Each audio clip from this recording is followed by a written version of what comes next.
안녕하세요. 여배우의 책방의 달세뇨입니다. 오늘 달세뇨가 읽어드릴 책은 중국 우화입니다. 보통 우화라고 하면 이솝 우화를 먼저 떠올리는데요. 중국 역시 이솝이나 서양의 우화만큼 다채롭고 풍부한 우화들을 가지고 있습니다. 그리고 그 속에 내포된 정서는 우리와 더 가깝게 느껴지기도 하죠. 오늘 달세뇨가 읽어드릴 중국 우화는 아큐 정전으로 우리에게 잘 알려진 루신을 비롯해 궈머로, 펑쉐펑 등 중국의 현대 작가들이 쓴 우화들로 재미와 지혜는 물론이요, 우리가 살고 있는 오늘의 모습을 잘 비추고 있습니다. 그럼 달세뇨가 읽어드리는 중국 우화 시작하겠습니다.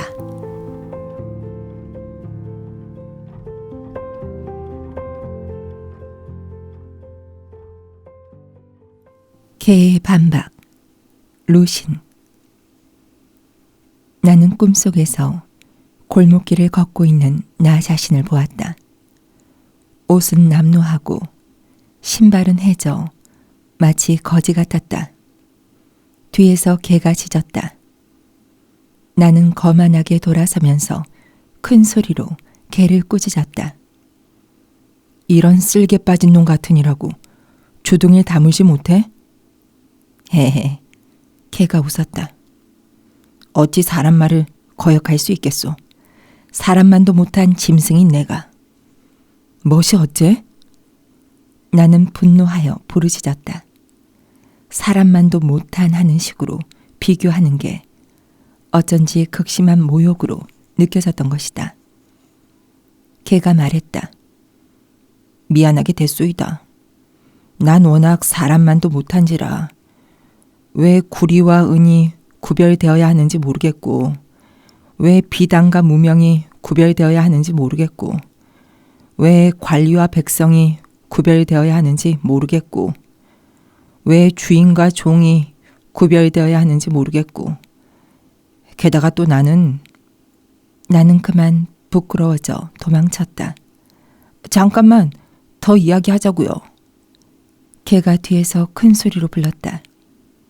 난 그곳에서 빠져나와 부지런히 걸었다. 꿈속에서 뛰쳐나와 침대 위로 돌아올 때까지. 차별하는 습성이 있다는 면에서 사람은 개만도 못한 동물일 수 있다. 구더기의 뇌물, 장티예니.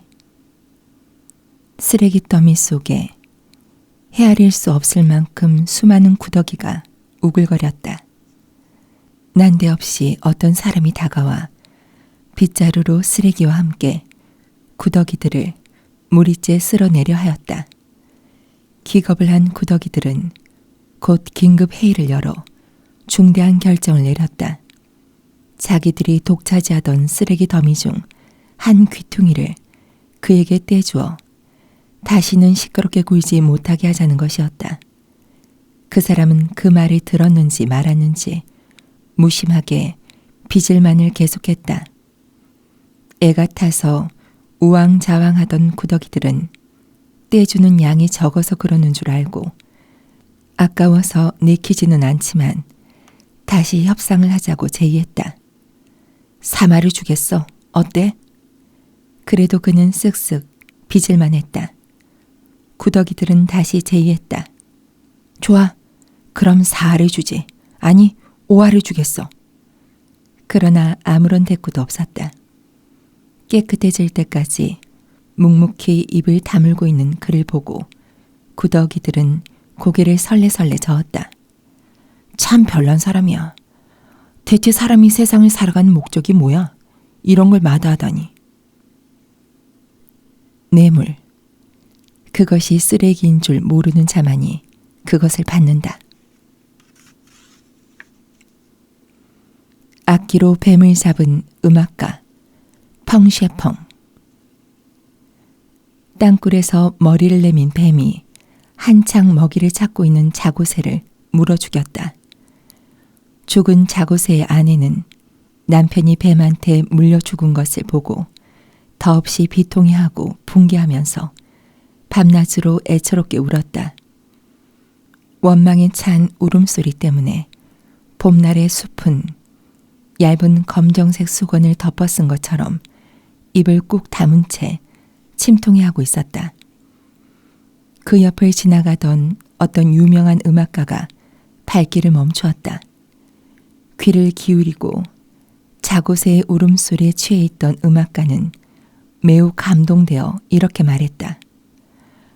고통이 얼마나 컸으면 이토록 영혼을 불안하게 한단 말인가. 오직 소리만이 그것을 전달할 수 있는 법이다. 음악가는 곡을 지어 자기 악기로 침통한 울부짖음과 복수심을 표현했다. 싸늘한 아침이든 적막한 한밤중이든 즐거운 낮이든 사람들은 그 선율에 피가 끓고 가슴이 떨림을 느꼈다. 그때부터 사람들은 뱀을 찾아 나섰다. 그리고 자고새를 잡아먹은 뱀이든 아니든 눈에 띄는 대로 사정없이 때려 죽였다. 예술, 무기가 될 수는 없어도 무기를 들게 할 수는 있다. 어떤 종과 똑똑한 이와 바보, 루신. 어떤 종이 만나는 사람마다에게 자기의 고통을 호소했다. 그렇게 해야 했고 그렇게 할 수밖에 없었다.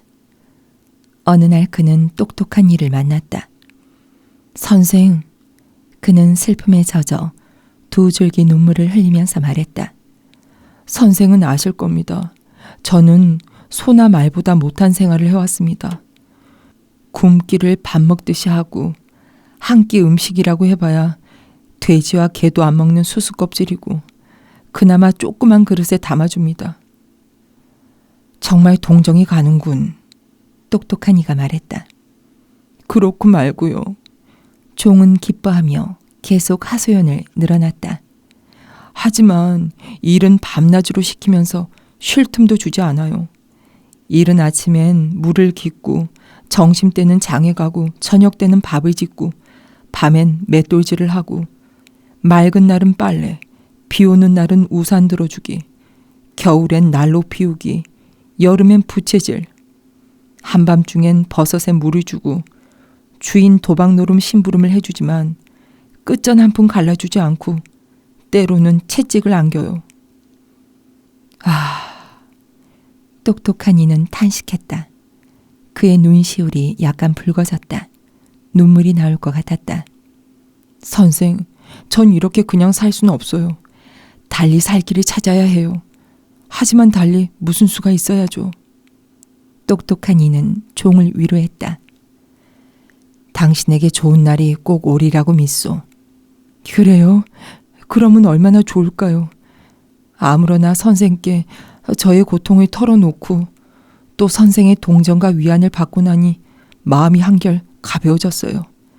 그러고 보면 하늘의 도리가 무너지진 않은 모양이에요. 그러나 며칠 안 되어 종은 다른 사람을 찾아가 고통을 호소했다. 선생, 그는 늘 그랬듯 눈물을 흘리며 말했다. 선생도 아실 겁니다. 제가 사는 곳은 정말 돼지우리만도 못해요. 주인은 저를 사람으로 여기지도 않아요. 자기 발발이 개한테는 저보다 몇만 배나 더 잘해줘요. 이 멍청아. 그 사람이 소리를 꽥 질렀다. 종은 깜짝 놀랐다. 사실 종이 이번에 찾아간 그 사람은 바보였다. 선생, 제가 사는 곳은 낡은 움집이죠. 습하고 음침한 데다 빈대가 우글거려 잠도 제대로 못 잡니다. 더러운 냄새가 코를 찌르지만 창문 하나 없을 뿐더러. 주인한테 창문 하나 내달라고 왜 말 못해? 주인한테 어떻게 그런 말을. 나와 함께 가보자. 종을 따라 집 앞에 오자 바보는 벽을 파기 시작했다. 아니 선생, 왜 이러십니까? 놀란 종이 말했다. 당신을 위해 창구멍을 하나 내주겠어. 안 됩니다. 주인이 알면 큰일 납니다. 알게 뭐야. 바보는 계속해서 벽을 팠다. 이리 좀 와보시오. 강도가 우리 집을 허물어요. 빨리요. 조금만 늦으면 벽에 구멍이 나요. 종은 울며 불며 소리치면서 땅바닥에 뒹굴었다. 한 무리의 종들이 달려와 바보를 쫓아버렸다. 주인도 고함 소리를 듣고 천천히 그리고 맨 나중에 나왔다. 강도가 우리 집을 허물기에 제가 고함을 쳐서 동료들을 불러 모아 함께 쫓아버렸습니다. 종은 공손하고도 자신 있게 말했다. 잘했다. 주인이 그를 칭찬했다. 이날 많은 사람들이 와서 그를 위문했다. 그 중에는 똑똑한 이도 있었다. 선생, 이번엔 제가 잘했기 때문에 주인이 저를 칭찬하셨습니다. 전에 선생님께서 저에게 꼭 좋은 날이 오리라고 하시더니 정말 성견지명이 있으신가 봐요. 그는 큰 희망이라도 생긴 것처럼 기뻐하면서 말했다. 그렇고 말고. 똑똑한 이는 함께 기뻐해 주듯 종에게 대답했다. 자신의 불행에 남들이 동정해 주기만을 바라고 정작 그 불행에서 빠져나오기는 싫어하는 사람들이 의외로 많다. 기러기가 거북에게 준 언론 자유. 모러. 기러기가 백성들의 입을 막으며 나라를 제멋대로 통치하고 있었다. 이에 거북이 몹시 분개하여 언론 자유를 쟁취하기 위해 날마다 이리저리 궁리하고 움직였다. 백성들이 모두 들고 일어나 나에게 반대하는 날이면 큰일이다. 기러기는 이렇게 생각했다. 더구나 거북이란 놈이 늘 군중을 선동하고 있지 않은가. 기러기는 골머리를 앓았다. 어느 날 기러기에게 좋은 방법이 떠올랐다. 기러기는 번듯하게 포고문을 내걸어 언론을 개방하고 백성들에게 충분한 언론 자유를 준다고 선포하였다. 기러기는 거북을 초대하여 그에게 굽실거리는 척하면서 거북으로 하여금 대나무 가지를 입에 물게 하였다. 그리고 나서 무로리 형제를 불러다 그 대나무 가지 양 끝을 물게 하였다. 기러기는 거북에게 말했다. 민주주의란 이런 것이다. 기러기는 무로리에게 날아오르라고 명령하였다. 거북은 공중에서 대나무 가지에 매달려 그 민주주의를 누렸다. 기러기는 큰 소리로 선언문을 발표했다. 지금부터 민주주의를 실행하고 언론을 개방한다. 우리나라 백성은 누구나 언론, 출판, 집회, 결사의 자유를 누릴 수 있다. 거북은 결사적으로 대나무 가지를 악물고 눈을 부릅떴다. 거북은 우둔했지만 이 이치만은 알고 있었다. 입만 벌리면 즉시 떨어져 죽고 만다는 것을. 자기가 백성을 탄압하고 있다고 말하는 독재자는 없다. 여우의 진리, 진장. 여우가 여기저기서 자신의 진리를 설교하며 다녔다. 토끼를 만난 여우는 토끼야, 넌 우리 여우의 명령에 복종해야 해. 이것은 진리야. 하고 말했다. 닭을 만난 여우는 닭이 여우를 위해 희생하는 것은 진리야. 하고 말했다. 개를 만난 여우는 내가 닭을 잡아먹을 때 너는 당연히 간섭하지 말아야 해. 이것은 진리야. 하고 말했다. 여우의 진리는 참으로 많았다.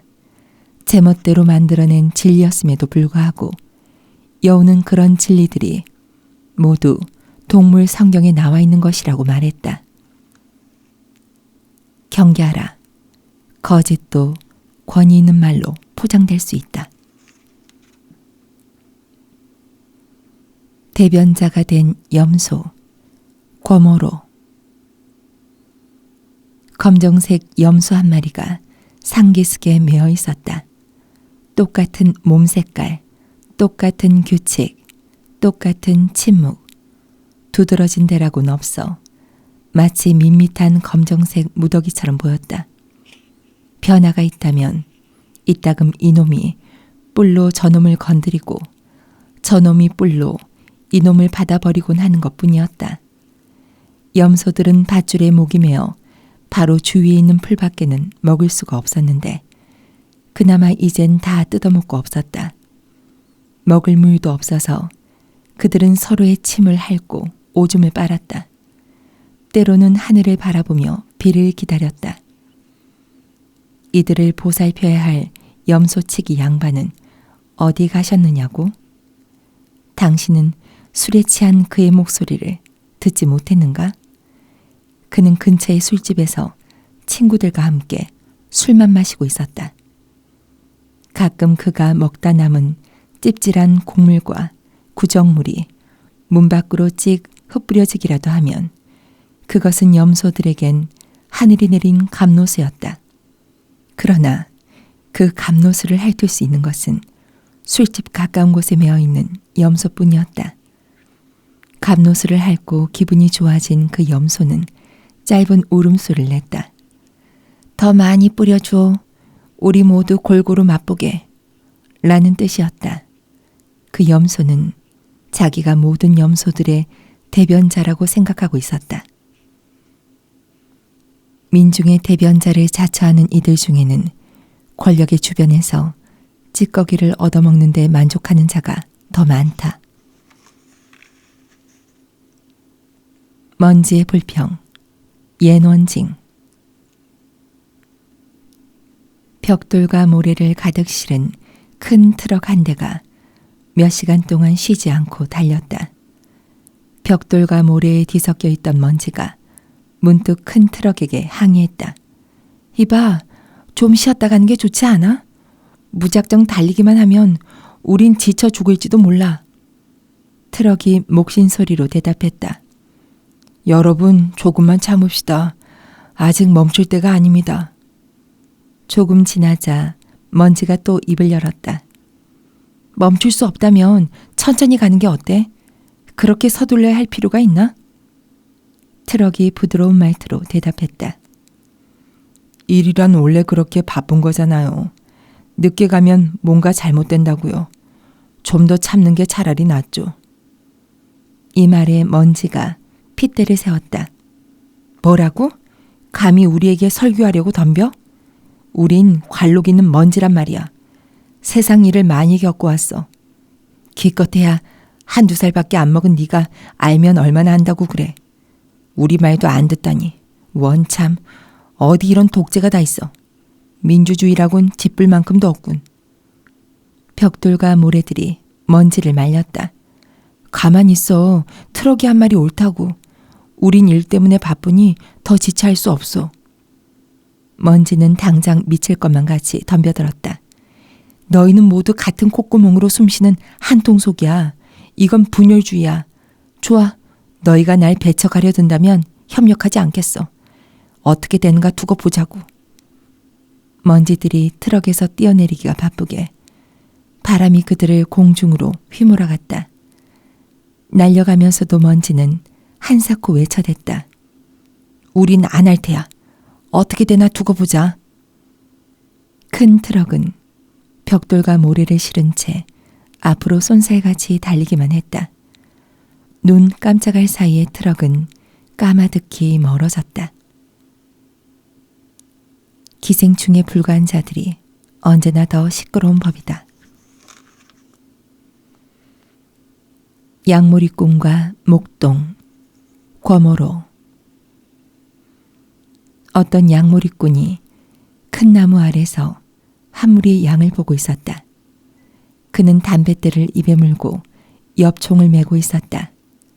한 목동이 소 한 마리를 몰고 그 나무 밑에 와서 함께 쉬었다. 목동의 손에는 채찍 삼아 쓰고 있는 참대 가지가 들려 있었다. 양모리꾼이 목동에게 말했다. 너는 그걸로 소를 때리느냐? 그렇게 폭력을 써서는 안 된다. 그럼 당신은 왜 총을 메고 다니나요? 목동이 물었다. 혹시 나쁜 놈이 내 양을 훔쳐갈까봐 그런다. 하지만 이까짓 것은 아무 쓸모가 없단다. 양머리꾼은 엽총을 옆에 내려놨다. 목동은 그 엽총을 만지작거리며 놀았다. 그때 갑자기 범이 나타났다. 양머리꾼은 당황하여 급히 나무 위로 올라갔다. 목동은 청을 겨누어 범을 쏘려고 했다. 양머리꾼은 기겁하여 나무 위에서 소리쳤다. 꼬마야, 총을 쏘면 큰일 난다. 범은 사람을 잡아먹는단 말이야. 목동은 총을 쐈다. 총은 똑바로 범의 눈을 뚫고 지나가 범의 머릿속에 박혀버렸다. 범은 쓰러졌다. 양머리꾼은 천천히 나무에서 내려와 목동을 꾸짖었다. 넌 정말 말을 안 듣는구나. 함부로 총질을 하면 어떡해. 총을 안 쏘면 범이 나를 잡아먹는데도요? 그걸 누가 알아. 범은 양 한 마리를 물고 가면 그만일지도 몰라. 명중했길래 다행이지. 안 그랬으면 범이 너를 잡아먹고 말았을 거야. 양머리꾼은 목동의 손에서 총을 빼앗아 총알을 재어 손에 받쳐들고는 목동에게 말했다. 너의 소힘을 빌어 죽은 범을 우리 집으로 끌고 가자. 목동이 볼멘 목소리로 항의했다. 내가 쏴 죽였는데 왜 당신 집으로 끌고 가요? 내 총으로 쏴 잡은 거잖아. 말 안 들으면 죽여버린다. 힘 있는 자들은 힘 없는 자들을 윽박지르는 데에 자기 힘의 대부분을 쓴다. 토끼들의 크나큰 착각, 펑셰펑. 수많은 토끼들이 어떤 산에서 무리를 지어 살았다. 어느 날 승냥이 산에 왕이 온다는 소식을 들은 그들은 춤을 추며 기뻐했다. 승냥이 왕의 방문을 더없는 영광으로 생각했던 것이다. 굴에서 나온 그들은 서로에게 이 기쁜 소식을 전했다. 그리고 손님을 환영하는 뜻에서 토끼 역사상 최대의 축하 잔치를 베풀기로 했다. 이것은 역사의 한 장이 되는 것이다. 우리의 자손들에게 무궁무진한 복을 안겨주리라. 드디어 승냥이 왕이 도착했다. 토끼들은 늙은이를 부축하고 어린이들의 손을 잡은 채 길 양편에 늘어서서 장사진을 이루었다. 승냥이 왕의 늠름한 풍채를 우러러보며 그를 목청 높여 축복하는 토끼들은 감동의 눈물을 흘렸다. 승냥이 왕도 고개를 끄덕이며 인사의 말을 보냈다. 그러나 잔치가 끝나자 승냥이 왕은 좋은 자리를 하나 골라 행궁 하나를 짓기로 결정한다고 선포했다. 토끼들은 곧 자기들의 집을 뜯을 수밖에 없었다. 그리고 인부가 되어 왕을 위해 힘을 바쳤다. 승냥이 왕이 깔고 덮을 이불과 갈아입을 옷을 가져오지 않아 토끼들은 할 수 없이 토끼 가죽을 한아름 가져다 주면서 우선 아쉬운 대로 쓰시라고 말했다. 승냥이 왕은 먹을 것도 가져오지 않았다. 그러나 이 산에는 넘치는 게 토끼고기 아닌가? 승냥이 왕은 생각했다. 바로 여기서 살면 숙식을 몽땅 외상으로 할 수 있으니 운송비를 들여 식량을 실어올 필요도 없지 않은가. 상황은 돌변했다. 토끼들의 환호성은 신음소리로 변했고 그들의 윤택함도 황폐함의 참상과 멸종의 위기로 바뀌었다. 마침내 우두머리급에 속하는 토끼들 몇몇도 화를 면치 못했다. 토끼들은 기다란 귀를 지어 뜯으며 후회했다.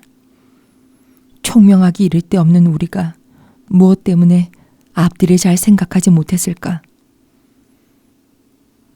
권세 있는 자는 자기의 추종자를 결코 벗으로 생각하지 않는다. 모래산 속의 옛 성, 루신. 당신은 그곳을 평지라고 여기는가? 그렇지 않다. 그곳은 모래산이다. 모래산 속에는 옛 성이 있다. 전에 세 사람이 그 옛 성에서 살았다. 옛 성은 크진 않았지만 매우 높았다. 문이라고는 간문 하나뿐이었다. 옛날 짙은 잿빛 안개가 모래를 휘감아 안고 그 성으로 파도처럼 밀려왔다. 모래가 밀려온다. 큰일이다. 얘야, 어서 빠져나가. 소년이 어린애에게 말했다. 얼토당토하는 소리 괜찮어. 노인이 말했다. 이렇게 3년 하고도 12달, 또 8해가 지나갔다. 모래가 많이 쌓여 여기선 살 수가 없어. 얘야, 어서 빠져나가. 소년이 말했다. 얼토당토하는 소리 괜찮어. 노인이 말했다. 소년은 간문을 밀어 올리려 했으나 무거워서 밀어 올릴 수가 없었다. 모래가 너무 많이 쌓여 있었던 것이다. 소년이 죽을 힘을 다하여 간신히 간문을 올려 열긴 했으나 겨우 2자 정도밖에는 열리지 않았다. 소년은 온몸으로 간문을 받치며 버텼다. 빨리 나가. 소년이 어린애를 끌어당기며 말했다. 괜찮다니까. 노인이 어린애를 끌어당기며 말했다. 빨리 나가야 한다니까요. 이건 이론이 아니라 현실이란 말이에요.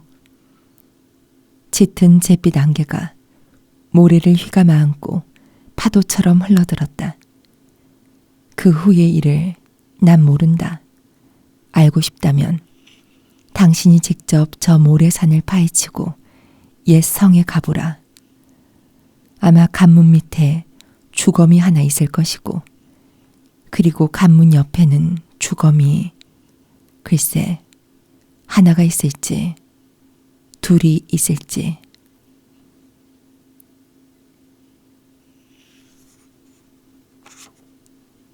여우와 승냥이는 어떤 친구 사이인가? 닝시. 승냥이와 여우는 단짝 친구였다. 어느 날 그들은 둘이서 닭 한 마리를 얻게 되었다. 여우는 예의 바르게 보이려고 닭을 승냥이에게 넘겨주려 했다. 승냥이는 체면을 잃지 않으려고 닭을 여우에게 양보하려 했다. 한창 서로 양보하며 권하고 있을 때 사자가 나타났다. 기겁을 한 승냥이는 위기를 모면하려고 굽실거리며 아첨했다. 대왕님, 오실 줄 알고 제가 특별히 닭 한 마리를 잡아놨습니다. 여우는 승냥이의 말이 끝나자 사자를 향해 미소 지으며 말했다. 저는 일찍부터 대왕님의 식성을 잘 알고 있었습죠. 요놈의 닭은 대왕님 이세에도 못 깰 거예요. 그래서 말씀인데 닭 말고 전 특별히 대왕님을 위해 바로 이 승냥이 놈을 데리고 왔습죠. 모든 적은 한때 친구였다. 코끼리를 괴롭힌 파리의 명분, 거머로. 제재소의 코끼리가 목재를 운반하고 있었다. 수많은 파리들이 코끼리에게 달려들어 그의 몸에 솟은 땀을 빨아먹고 심지어는 눈과 콧구멍으로 날아들었다. 코끼리는 귀로 계속 부채질을 하며 그들을 쫓을 수밖에 없었다. 코끼리가 쉴 때에도 파리들은 애를 먹였다. 코끼리는 부드럽고 긴 코를 휘둘러 파리를 쫓았다. 하지만 아무리 쫓고 또 쫓아도 감당해낼 수가 없었다. 이쪽에서 쫓으면 저쪽으로 날아가고 그것들을 쫓고 나면 다른 무리가 날아왔다. 코끼리는 긴 코를 부지런히 휘둘러 마침내 몇 마리의 파리를 죽였다. 그러자 파리들이 떠들어댔다. 이 깡패야! 넌 폭력으로 우리의 자유를 방해하고 우리의 주권을 침해하고 우리의 영역을 침범했다. 코끼리는 어이가 없었다. 너희 영역을 침범했다고? 잔말 말고 너희 고향인 뒷간으로나 돌아가. 우린 가고 싶으면 어디라도 우리 마음대로 갈 수 있어. 온 세상이 우리 영역이야. 우린 지금까지 사람이든 짐승이든 그 누구도 건드리지 않아왔지만 오늘은 네가 폭력을 휘둘렀으니까 너를 징벌할 테다. 우리의 동맹군은 온 세상에 널려 있어. 콜레라균, 패스트균, 이질균, 파상풍균, 그들은 모두 우리 편이야. 너희를 멸망시키고 말 테다. 천년만년을 싸워서라도 네 놈들을 깨끗이 없애버리고 말 거야. 그러자 다른 파리들도 떠들어댔다. 그들의 말들도 비슷한 내용이었다.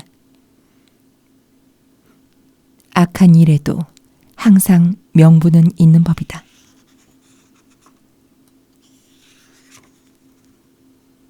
무화과는 왜 수박보다 작은가? 마오둔. 옛날 학식이 높고 제자를 많이 둔 선생 한 사람이 있었다. 어느 날 과수원에서 산보를 하던 그는 무화과 나무 밑에 앉아 피곤한 몸을 산들산들 불어오는 바람에 풀고 있었다. 그러다가 그는 땅에서 자라고 있는 수박을 발견했다. 한아름이나 되는 수박은 저렇게 가늘고 연약한 넝쿨에 달리는데 억세고 질긴 무화과 나무에는 저런 조그만 열매밖에 안 달리다니. 수박과 무화과를 번갈아 보던 선생의 머릿속에 순간 이런 생각이 떠올랐다. 내 생각에는 조물주가 마땅히 수박을 무화과 나무에 달리게 했어야 하는 건데, 그래야 비슷하게 조화가 되는 건데. 몸을 일으킨 그는 손으로 무화과 나무를 몇 번 흔들어 봤다. 네 가지가 얼마나 튼튼하냐. 너에겐 수박만한 열매가 달려야 마땅해. 그리고 수박 넝쿨에는 당연히 무화과만한 열매가 달려야 잘 어울릴 것 같은데. 하느님이 거꾸로 배치해놨군. 만물 중에는 걸맞지 않은 것이 많기도 하지. 말을 마친 선생은 무화과 나무 아래로 되돌아가 앉았다. 그때 몸을 바로잡기 바쁘게 무화과 한 개가 떨어지며 선생의 코끝을 내리쳤다. 선생의 코끝이 금세 빨갛게 물들었다. 무언가를 깨달은 듯 선생이 입을 열었다. 알만하구나. 천하의 만물은 다 제각기 쓸모가 있고 그 도리가 있는 법이야. 절대 거꾸로 되거나 뒤범벅이 될 수는 없는 것이지. 내 말대로 이 큰 수박이 무화과 나무에 달렸다면 내 얼굴은 엉망이 됐을 거야. 어쩌면 목숨까지 잃었을지도 몰라.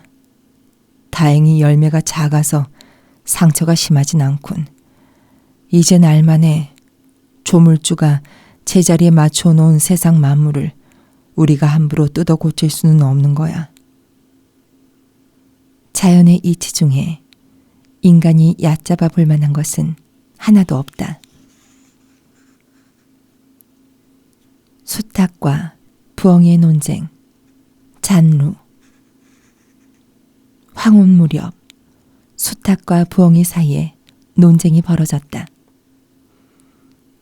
수탉. 하늘에 밝고도 둥근 것이 떠오르면 날씨가 곧 따뜻해지지. 내 말은 100% 믿어도 돼. 누구라도 그것이 열을 뿜는 것을 느낄 수 있어. 부엉이. 네 말을 들을 가치조차 없어. 내 오랜 체험을 미천으로 내기를 걸겠어. 빛을 뿌리는 그 둥근 것이 떠오르면 추위밖에 느껴지질 않아. 대체 그게 무슨 열을 뿜는다는 거야? 수탉. 허참, 열이 없다고? 내가 얼마나 오랜 세월 동안 그것과 함께 하루 일을 시작해 왔는지 알아? 다 오랜 경험에서 하는 말이니까 제발 쓸데없는 소리 집어치우라고. 부엉이. 글쎄, 열이 없대도 그래. 나야말로 매일 그것이 떠오를 때 일을 시작하고 있지만 지금까지 한 번도 그것이 열을 뿜는다는 느낌은 가져본 적이 없어. 알고 보니 수탉은 해에 대하여, 부엉이는 달에 대하여 말하고 있는 것이었다. 얼마나 많은 시간을 주제없는 논쟁에 바치고 있는가. 원숭이의 칼갈기. 잔루. 원숭이가 칼을 주었다. 그런데 어찌나 무딘지 가느다란 나뭇가지 하나도 벨 수가 없었다. 원숭이는 나무꾼에게 달려가 물었다. 당신의 칼이 그렇게 잘 드는 비결은 뭐죠?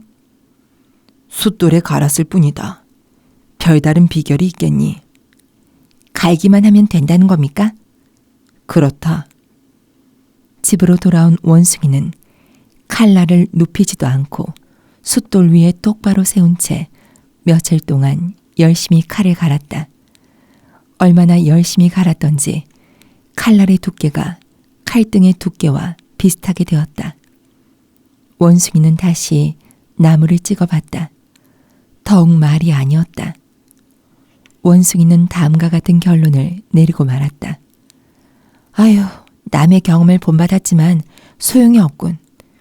그의 경험이 틀리지 않았다면 반드시 이 칼에 문제가 있는 거야. 남의 경험을 수용해서 문제될 것은 없다. 다만 어설픈 수용이 문제다.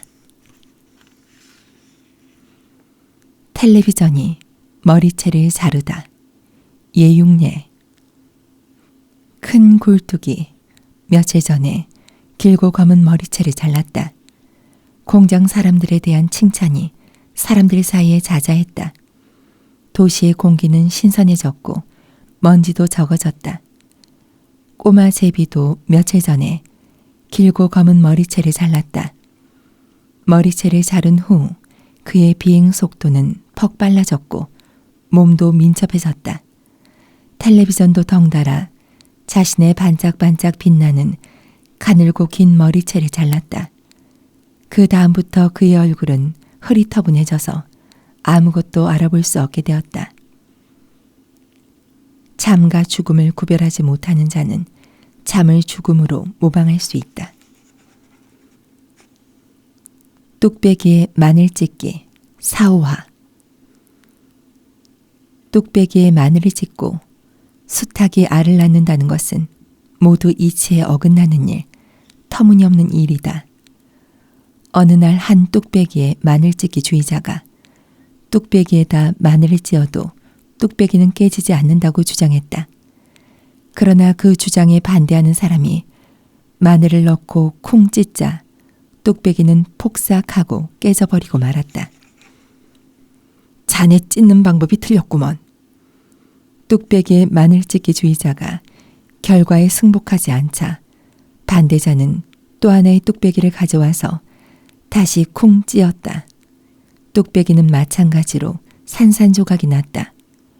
품질이 나쁘구먼. 뚝배기에 마늘 찢기 주의자는 역시 승복하지 않았다. 다시 가져온 세 번째 뚝배기 역시 박살났다. 뚝배기에 마늘 찢기 주의자는 그만 화가 머리 끝까지 치밀어 올랐다. 당신은 뭐든 부숴버리는 파괴주의자야. 자기 주장의 오류를 인정하지 않는 방법은 얼마든지 있다.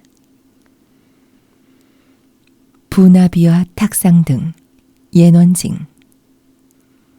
부나비 한 마리가 탁상등 주위를 맴돌고 있었다. 이리 기웃, 저리 기웃하며 탁상등을 관찰하던 부나비는 더 참지 못하고 자기의 감상을 털어놨다. 부나비는 금빛 반짝이는 전등을 찬양하면서 녹색 시우개와 황색 받침대는 그다지 박지 않아 매력이 없다고 평했다. 부나비가 제일 혐오한 것은 검정색 스위치였다. 몇 번이나 그 스위치에 부딪혀 머리가 퉁퉁 부어올랐던 그였으니까 그럴만도 했다. 탁상등에게 부나비가 말했다. 난 널 가장 사랑해. 만약 세상에 너 혼자만 있고 시우개와 받침대 그리고 저 밉살스러운 스위치가 없다면 넌 아마 내가 알고 있는 것 중에서 가장 완벽한 탁상등일 거야. 아니야. 가장 완벽한 탁상등이 무엇인지 넌 모르고 있구나. 받침대나 스위치는 모두 내 형제야. 받침대는 나를 받쳐주고 있어. 그가 나를 똑바로 서게 한 덕분에 난 빛을 더 먼 곳으로 보낼 수 있는 거야. 시우개는 날 보호해주지. 또 그의 반사작용에 의해 내 빛은 더 밝아지는 거야. 스위치는 찰칵 소리를 내며 날 깨우고 또 쉬게 해준단다. 우린 서로 떨어질 수 없어. 하나라도 빠지면 완벽한 탁상등이 못 되는 거야. 없어도 되는 것은 없다. 없어도 되는 것이라면 미리부터 없었을 것이다. 고추 먹은 원숭이, 우광샤오. 원숭이가 오솔길에 떨어진 토마토를 보았다. 새빨갛게 무르익은 탐스러운 토마토. 원숭이는 얼른 주워서 먹어버렸다. 아, 정말 맛있다, 이건. 하지만 원숭이는 그 맛있는 것의 이름을 몰랐다. 원숭이는 그냥 새빨간 것은 맛있다고 기억해 두었다. 원숭이는 오솔길을 가다가 또 새빨간 것을 봤다. 고추였다. 그는 재빠르게 주워서 아무 생각 없이 입에 넣고 씹었다. 아이고, 이게 뭐야? 불이다, 도깨비 불이다. 불은 원숭이 얼굴을 발갛게 익혔다. 불은 또 녀석의 배를 지나 공둥이마저 익혔다. 이때부터 원숭이의 얼굴과 공둥이가 새빨개졌다. 불충분한 지식은 편견을 낳고 편견은 망신을 낳는다.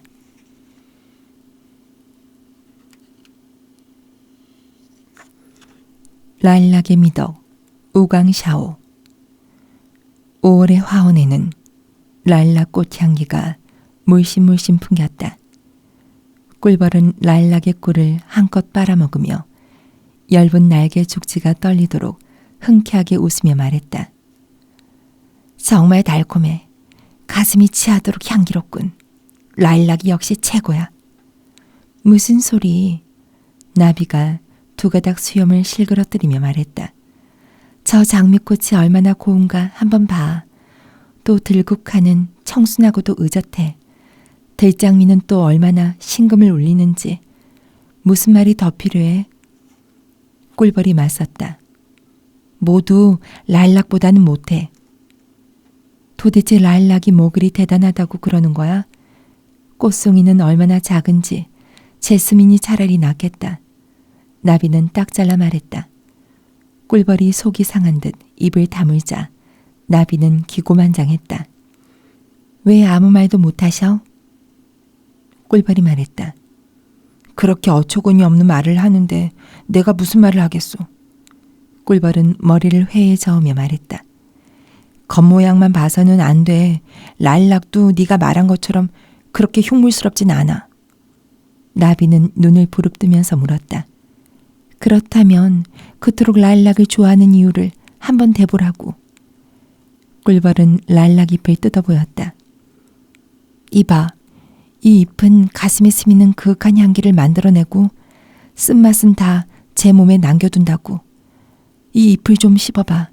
즙이 얼마나 쓴지 알아? 쓴맛을 보고는 이맛살을 찌푸리며 길게 꼬부라진 혀끝을 쑥 내미는 나비에게 꿀벌이 말했다. 쓴맛은 자신에게 남기고 향기만 남에게 주는 아름다운 꽃, 아름다운 마음.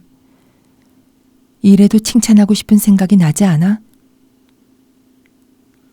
세상을 아름답게 하는 것은 눈에 보이지 않는 아름다움이다. 꿩의 안경, 사오화. 어느 날 늙은 꿩 새끼 한 마리가 사라져버렸다. 늙은 꿩은 틀림없이 다른 짐승이 잡아먹었다고 믿었다. 그는 제일 먼저 이웃에 사는 흰 토끼를 의심했다. 틀림없어. 그가 왜 우리와 가깝게 살고 있었겠어. 기회를 엿보다 내 새끼를 잡아먹자는 속셈이었던 거야. 속담에 토끼는 울타리 앞에 풀을 뜯어먹지 않는다고 했지. 울타리 앞에 풀을 뜯어먹지 않는다면 그건 바로 고기를 먹는다는 말 아니겠어? 이렇게 의심한 꿩은 안경을 끼고 흰 토끼를 자세히 연구하기 시작했다. 축 늘어진 큰 귀를 봐. 틀림없는 강도의 특징이야. 그 빨간 눈은 악마의 것이 아닌가? 짧은 꼬리는 꼭 이리 새끼를 훔쳐먹다 이리에게 물어 뜯긴 것 같군. 보면 볼수록 흰 토끼는 흉물스러워. 꿩은 틀림없이 새끼가 흰 토끼에게 잡아먹혔다고 결론지었다. 꿩은 저도 모르게 목 놓아 울었다. 아이고 불쌍한 내 자식. 가엾게도 토끼밥이 되고 말다니. 이튿날 새끼 꿩이 돌아왔다. 밖에서 놀다 길을 잃었다고 했다. 그제서야 늙은 꿩은 속으로 생각했다. 괜히 흰 토끼를 의심했구나. 그는 강도들에게 능욕당한 동물이야. 내가 어떻게 그를 의심할 수가 있어.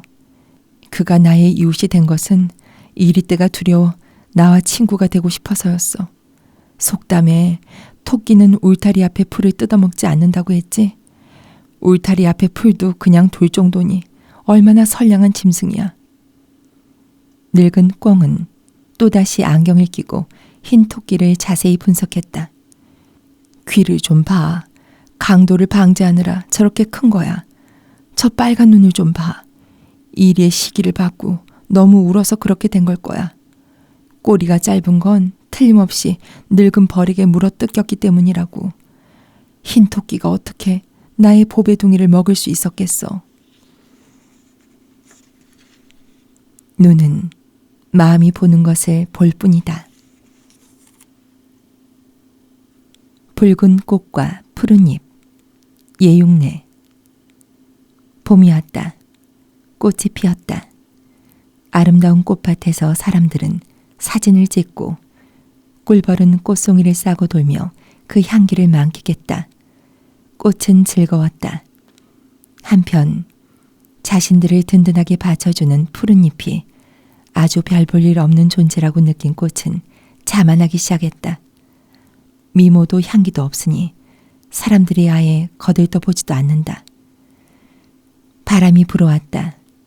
꽃은 바람의 힘을 빌어 가지에서 뛰어내렸다. 바람 따라 한없이 가던 꽃은 얼마 못 가서 시들어버렸다. 사람들은 그 꽃을 휴지 다루듯 쓰레기통에 내팽개쳤다. 다른 꽃들은 더 이상 푸른 잎을 떠나지 못했다. 말없는 푸른 잎이 자양분을 공급해주고 있기 때문에 자기들이 붉고 아름답고 향기로워질 수 있다는 것을 깨달았던 것이다. 그래, 꽃은 곱지만 푸른 잎이 없었다면 어찌 고와질 수 있었겠는가. 지위가 높은 자는 대개 지위가 낮은 자에게 빚을 지고 있다. 달은 왜 부끄러워했는가? 리더화. 세상 사람들은 만물 중에서 해의 공원이 제일 크다며 모두 그를 칭찬한다. 이 말을 들은 달은 반발심이 불끈 솟아올랐다. 해가 뭐 그리 대단해. 큰 불덩이에 불과하지. 또 설령 재주가 있다 해도 그렇게 큰 영에는 당치도 않아. 어느 날 저녁 무렵 이제 막 떠오른 달은 공원을 거니는 사람들에게 물었다. 한번 말해봐요. 해가 좋아요? 좋긴 뭐가 좋아. 낮엔 어찌나 뜨거운지 꼼짝을 할 수가 있어야지. 산책하는 사람들의 말이었다. 또 어느 날 저녁 아가씨들이 고운 옷을 차려입고 무도회에 가는 것을 본 달은 그들에게 물었다. 아가씨들, 한번 말해봐요. 해가 좋아요? 좋긴 뭐가 좋아. 볕이 얼마나 강한지 우리 얼굴을 까맣게 태워 깜둥이로 만들었는데, 그리고 땀이 나서 우리 멋진 새 옷도 모두 젖어버렸어. 또 어느 날 저녁이었다. 여행에서 돌아오는 학생들을 본 달은 피곤에 푹 쩔은 그들에게 물었다. 너희는 어때? 해가 좋니? 좋긴 뭘 좋아요. 오늘은 얼마나 무더운지 목이 마르고 맥이 빠져 죽을 지경이에요. 학생들의 마음까지 들여다본 달은 해를 더욱 못마땅하게 생각했다. 해가 하루 일을 끝내고 쉴 때마다 창공에 조용히 나타난 달은 부드럽고 은은한 빛을 뿌렸다. 대지는 마치 맑은 물로 씻은 듯 깨끗했다. 사람들은 밝은 달을 바라보며 즐겁게 웃었다.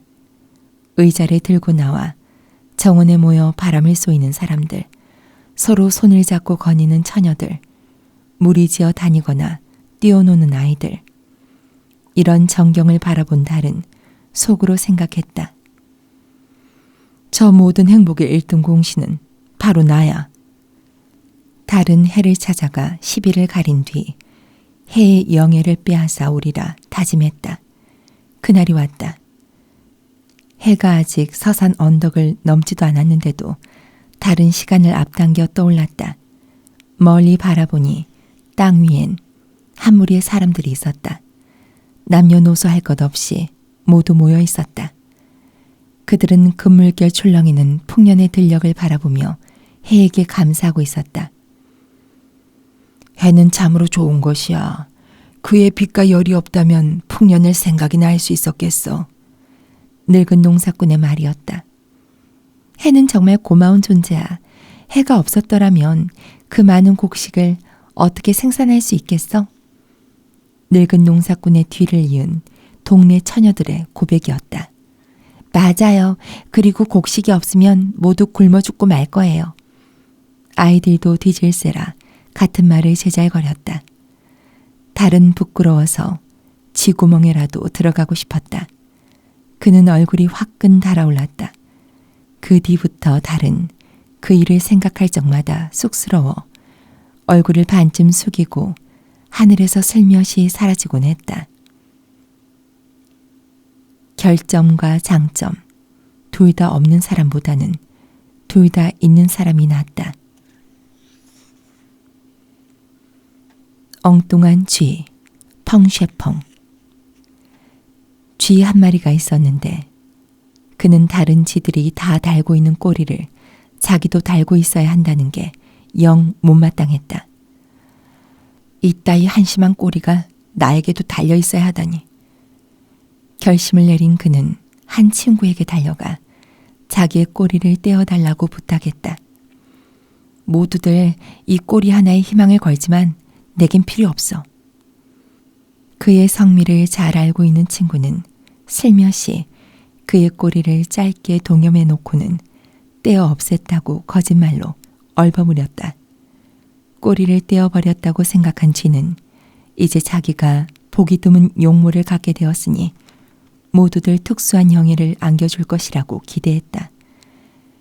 그가 대단한 존재나 된 것처럼 오만한 태도로 무리 앞에 나서자 모두들 놀라운 눈길로 그를 쳐다봤다. 이윽고 그들은 참지 못하고 폭소를 터뜨렸다. 비웃음과 쑥덕거림에 몸둘 바를 모르던 쥐는 머리를 쌓아쥐고 주랭랑을 쳤다. 다시 친구를 찾아간 그는 꼬리를 다시 붙여달라고 빌었다. 첫 선을 보이자마자 망신을 당하고 말았어. 그는 기가 푹 죽어 있었다. 어떤 수단을 써서든 내 꼬리를 다시 붙여줘. 그게 나의 유일한 희망이야. 안 그러면 난 자살해버리고 말 거야. 친구는 매듭을 풀어 꼬리를 원래 모양대로 되돌려 주었다. 그제서야 쥐는 자기도 남들처럼 꼬리가 있다는 사실을 자랑으로 삼게 되었다. 평범하다는 것이 가장 큰 행복이다. 거미와 노예, 리더화. 어느 날 거미란 놈이 늙은 뽕나무 위에 줄을 치고 있었다. 바람에 한들거리며 이 가지에서 저 가지로 올마다니면서 곱고도 튼튼한 거미줄을 둥글게 쳐놓았다. 거미는 손발을 풀며 거미줄 그물 위에 척 드러누워 거들먹거렸다. 그런데 어디서 갑자기 사각사각 하는 소리가 들려 돌아보니 노예가 뽕잎을 씻고 있지 않는가. 거미는 노예를 향해 화를 버럭내며 말했다. 이런 고약한 노예 같으니라고. 왜 뽕잎을 먹어치우는 거야? 왜 먹느냐고? 난 노예잖아. 노예가 뽕잎을 먹지 않으면 뭘 먹으란 말이야. 노예라는 걸 몰라서 묻는 줄 알아? 거미는 짐짓 학자 티를 내며 훈시를 했다. 난 네가 뽕잎 먹는 것에 반대한다.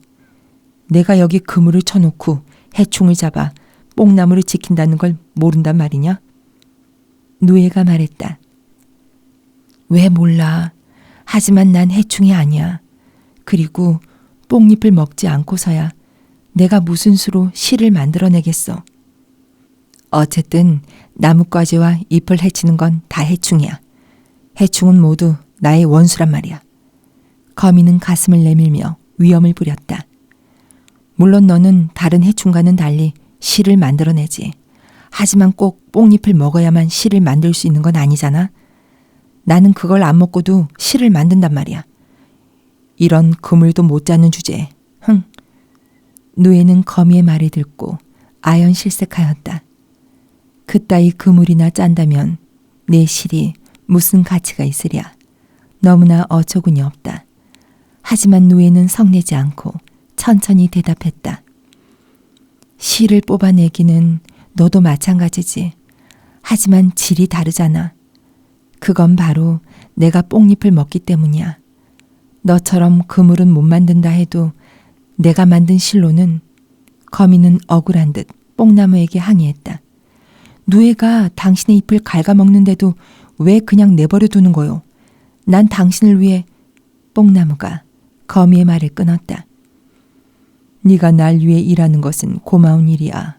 하지만 내 잎은 바로 누에를 위한 것이야. 거미가 말했다. 그러면 누에는 누굴 위해 일하는 겁니까?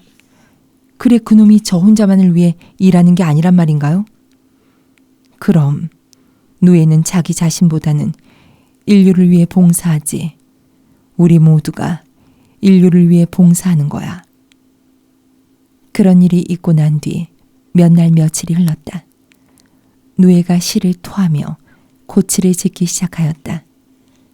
누에는 밤낮 없이 일하며 가늘고도 긴 실을 수없이 뽑아내어 마지막엔 제 몸을 칭칭 감아버렸다.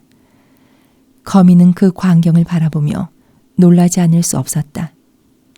누에야, 넌 빛깔도 희고 튼튼하여 오래 살 수 있으려만 왜 그런 짓을. 난 실을 다 토했어. 언젠가 너에게 말하지 않았니? 난 실을 토해낸 뒤 고치를 짓고서 죽는다고. 누에가 스스로 뽑아낸 실로 태연자약하게 제 몸을 감싸 고치를 만들고 사람들이 그 고치를 가져다 고운 비단을 짜는 모습을 거미는 감개무량하게 바라보았다. 어때? 내 말이 틀림없지? 뽕나무가 거미에게 말했다. 누에는 자기가 말한 대로 행동한 거야. 거미는 크게 깨닫고 누에와 다툰 일을 후회했다. 사과하고 싶었지만 때는 이미 늦었다. 진정한 헌신은 찾아보기 어렵다. 그것을 알아보기란 더욱 어렵다. 신포도 허이. 멀고 먼 옛날 이솝이라는 한 총명한 노예가 있었다. 그는 일찍이 다음과 같은 여우 이야기를 들려준 적이 있다. 여우 한 마리가 포도나무 한 그루를 발견하였다. 탐스럽게 주렁주렁 달려있는 포도가 먹고 싶어 몇 번이나 풀쩍풀쩍 뛰었으나 닿지 않았다. 기진맥진한 여우는 고개를 푹 떨구면서 침을 택 뱉었다. 저 잘난 걸 누가 먹고 싶어해? 보나마나 신포도야. 여우가 집으로 돌아왔을 때는 저녁상을 거둔 뒤라 빈속으로 밤을 보내지 않으면 안 되었다. 이야기는 여기서 끝난다. 이제부터 내가 진짜 이야기를 들려주겠다. 역시 여우 이야기인데 내가 알기에 이솝은 이야기의 절반밖에 알지 못했다. 그날 밤 침대에 누운 여우는 생각할수록 분했다. 배에선 꼬르륵 소리가 쉴 수 없었다. 여우는 뜬 눈으로 밤을 지샜다. 이튿날 태양이 떠오르기도 전에 여우는 자리에서 발딱 일어났다. 그 길로 포도나무 있는 곳으로 달려갔다. 여우가 그곳에 이르렀을 때 한 백발 노인이 포도 넝쿨 밑에 앉아 포도를 맛있게 먹고 있었다. 여우는 치솟는 시기심을 억누를 길이 없어 노인에게 소리쳤다. 이 영감탱이야. 왜 포도를 훔쳐먹는 거야? 썩 꺼져버려. 맛있게 포도를 먹던 노인은 자기를 욕하는 소리에 깜짝 놀랐다. 여우의 흉악스러운 꼴에 몹시 겁을 씹어먹은 백발 노인은 대꾸 한마디 못하고 뭐라고 중얼거리면서 날개를 펼쳐 날아가 버렸다. 여우는 백발 노인이 날아간 후 힘을 다해 뛰어올랐다. 앞발을 높이 뻗치며 잘 익은 포도 송이를 올려다보는 여우의 입 언저리에선 군침이 질질 흘러나왔다. 여우는 단숨에 포도 넝쿨 가까이 뛰어올라 마음 놓고 포도 송이를 뜯어먹지 못하는 것이 한스러웠다. 그러나 아무리 뛰어올라도 포도 넝쿨은 좀처럼 닿지 않았다. 여우의 앞발은 포도 송이와 한 자가량이나 떨어져 있었다. 몸은 땀에 푹 젖었고 발은 시큰시큰해졌다. 여우는 힘이 빠져 땅에 풀썩 주저앉았다. 마침 그곳을 지나던 어미 원숭이가 포도를 힐끗 올려다보더니 낄낄거리며 웃었다. 여우야, 왜 얌전하게 앉아있지? 저 먹음직스러운 포도를 먹고 싶지 않아? 여우가 대답했다. 난 먹어봤어요. 저 포도는 신포도예요. 어찌나 시던지 이빨이 얼얼해요. 원숭이는 낄낄 웃었다. 귀신이 고칼 노릇이네. 저렇게 잘 익은 포도가 어떻게 시큼할 수 있어? 내가 한번 맛을 보지. 말을 마친 원숭이는 민첩하게 포도 넝쿨 위에 올라앉아 맛깔스런 포도알을 입에 넣었다. 원숭이는 설익어서 시퍼런 포도송이를 따 여우에게 던져주었다. 얘따 먹어봐. 이게 바로 신포도야. 얄밉게 앉아서 맛깔스런 포도를 먹어대는 원숭이를 올려다보고만 있던 여우는 골이 잔뜩 나 죽을 지경이었다. 원숭이 아주머니, 농담 그만하시고 몇 송이만 따서 던져줘요. 어미 원숭이는 먹기만 할 뿐 여우를 거들떠보지도 않았다. 실컷 먹고 난 원숭이는 입을 싹싹 닫고는 민첩하게 포도 넝쿨에서 내려와 그냥 가버렸다. 생각할수록 배알이 꼴린 여우는 어미 원숭이가 사라진 뒤 큰 소리로 욕을 퍼부었다. 뭐 저런 게 다 있어? 네 입만 입이냐? 좋다, 두고 보자. 땅에서 일어난 여우는 삽을 가져와 포도 넝쿨을 받쳐놓은 나무 기둥을 파헤치기 시작했다. 포도나무를 쓰러뜨리자는 생각이었다. 나무 기둥은 워낙 깊이 묻혀 있어서 한나절이나 끙끙대었지만 겨우 한 개를 뽑아낼 수 있을 뿐이었고 그 정도로 포도나무를 쓰러뜨릴 수는 없었다. 분이 풀리지 않은 여우는 삽으로 포도 뿌리를 사정없이 내리쳤다. 포도 뿌리가 끊어졌다. 그제야 직성이 풀린 여우가 중얼거렸다. 내가 먹지 못할 바엔 아무도 못 먹게 하는 게 상책이지. 여우는 삽을 메고 집으로 돌아왔다. 아침부터 저녁까지 아무것도 먹지 못했으므로 배가 고파서 머리가 어지러울 지경이었지만 어쩐지 속이 후련하였다. 마치 맛있는 음식을 먹기라도 한 것처럼 말이다. 이 여우는 지금까지 살아있다. 우린 종종 어디에서나 이런 여우를 만나게 된다. 자기도 괴로워지고 남도 괴로워지는 일에 힘을 쏟는 사람들이 있다. 이리가 살쾡이를 배알하다. 사오화. 굶주린 이리 한 마리가 숲속에서 먹이를 찾아 헤매다 살쾡이 한 마리를 발견하고 뒤쫓아갔다. 살쾡이는 황급히 나무 위로 올라갔다. 굶주린 이리는 살쾡이를 올려다보며 웃는 얼굴로 말했다. 어이, 우리 동생 범 맞지? 범 동생, 이게 얼마만이야. 얼마나 보고 싶었다고. 난 멀리서부터 널 알아보고 이렇게 쫓아왔지. 그간 별거 없었어? 살쾡이가 가쁜 숨을 몰아쉬며 말했다. 짐승 잘못 봤소. 난 살쾡이요. 난 범도 아니고 당신 동생도 아니란 말이오. 아니야. 틀림없이 우리 범 동생이야. 굶주린 이리는 친절하고 부드러운 목소리로 말했다. 너의 그 날씬한 몸매와 억센 꼬리, 캄캄한 장막을 꿰뚫어 볼 수 있는 불타는 눈빛. 틀림없어. 범동생, 이리 내려와 함께 재미있는 이야기나 나누자고. 너한테 배우고 싶은 것도 있고. 살쾡이의 두려움은 이미 사라졌지만 그래도 의구심은 가시질 않았다. 난 정말 살쾡이요. 정말이라니까. 살쾡이라면. 이리는 잠시 몸가짐을 바로잡는 척하며 고개를 돌려 눈물이 찔끔 나도록 킥킥 웃고는 다시 정색을 하며 말했다. 동생은 모를 수도 있겠군. 살쾡이가 범을 낳은 게 벌써 5만 년 전의 일이니까. 이 지대로 따지면 살쾡이는 범의 선조지. 범이 산에서 뛰어다니는 기술도 실은 살쾡이가 가르친 것이야. 그리고 우리 이리는 범과 한 집안 짐승이고. 아이고 이런 나 좀 봐. 이런 큰 신뢰를. 그러고 보니 동생이라 부를 수도 없겠군요. 촌수를 따지면 나보다 한참 위시니까. 살쾡이님 말씀 낮추시고 어서 내려오셔서 이 이리의 절을 받으십시오. 살쾡이는 허둥지둥 나무에서 내려와 넙죽 엎드린 이리를 급히 부축해 일으켰다. 절이라니 무슨 당치도 않은 말씀을.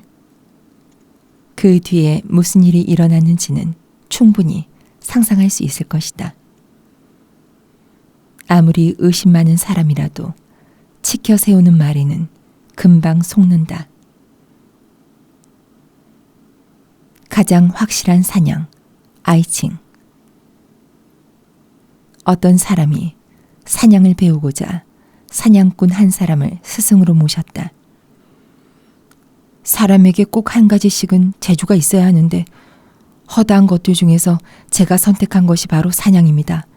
전 사냥총을 가지고 숲속으로 들어가 원하는 새를 잡고 싶습니다. 사냥꾼은 제자의 총을 검사했다. 총도 훌륭하고 결심도 굳은지라 사냥꾼은 여러 가지 새의 특징, 조준법, 사격법 등에 대한 지식들을 전수했다. 반드시 여러 가지 새를 찾아다니며 사격 연습을 하라고 일깨워 주었다. 요령을 알았으니 이젠 새를 잡을 수 있다고 여긴 그는 총을 가지고 숲속으로 들어갔다. 그런데 새들은 그가 총을 겨누기도 전에 포르르 날아가 버렸다. 그는 다시 사냥꾼을 찾아왔다. 새들이 참 똑똑하던데요. 제가 보기도 전에 그것들이 저를 먼저 발견하더군요. 제가 총을 들기도 전에 날아가 버리고요. 자넨 나는 새는 잡지 않겠다는 말인가? 제가 새를 잡으려 할 때 새가 날지 않으면 정말 좋겠습니다. 그럼 돌아가서 두꺼운 종이에다 새 한 마리를 크게 그려놓게. 그걸 나무에 걸어놓고 거기다 대고 총을 쏘면 자넨 꼭 성공할 것이네. 집으로 돌아간 그는 사냥꾼이 시키는 대로 새가 그려진 종이를 나무에 걸어놓고 총을 몇 방 쐈으나 모두 빗나가고 말았다. 그는 또 사냥꾼을 찾아갔다. 시키는 대로 했지만 그림 속의 새도 맞히지 못했습니다. 그게 무엇 때문이라고 생각하는가? 사냥꾼의 질문에 잠시 깊은 생각에 잠겼던 그가 이렇게 말했다. 아마 새를 너무 작게 그린 데다가 거리마저 멀었기 때문이겠죠. 새를 잡겠다는 자네 결심이 몹시 감동적이군. 돌아가서 훨씬 더 큰 종이를 나무에 걸어놓고 거기다 대고 쏴보게. 이번엔 틀림없이 성공할 것이네. 같은 거리에서 말인가요? 그건 알아서 하게. 그 종이에도 새를 그려야겠죠? 그리지 말게. 아니 그럼 그냥 종이를 쏘는 게 되지 않습니까?